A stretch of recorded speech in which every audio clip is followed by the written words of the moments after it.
Tonight, protesters returning to the streets of Louisville, and LMPD officers were not far behind.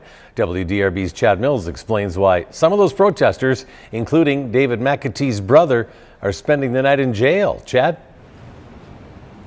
Police say some of the protesters were walking in the middle of the street, wouldn't get out of it when they were asked, and LMPD says that is why it moved in and made 5 arrests tonight. And yes, including the brother of David McAtee, Jamie McAtee. The protesters were all out here at Jefferson Square Park beginning to say this name right here. David McAtee and the brother Jamie was leading that protest and the march.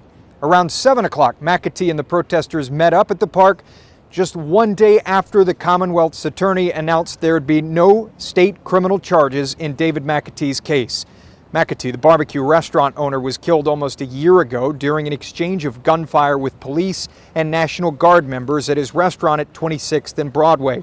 Wine said the investigation found that LMPD officers shot pepper balls to gain control of the scene at that intersection that night, which led to McAtee firing out the front door of his business.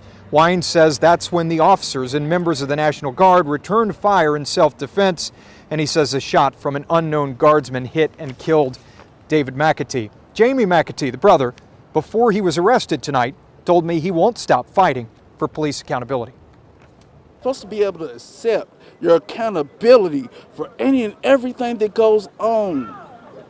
And they don't accept any kind of accountability at all whatsoever.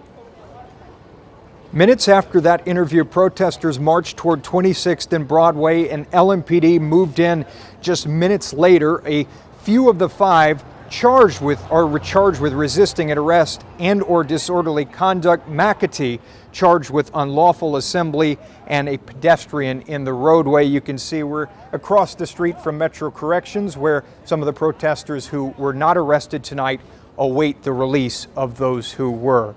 Send things back to you guys in the studio live here in Louisville. Chad Mills, WDRB News.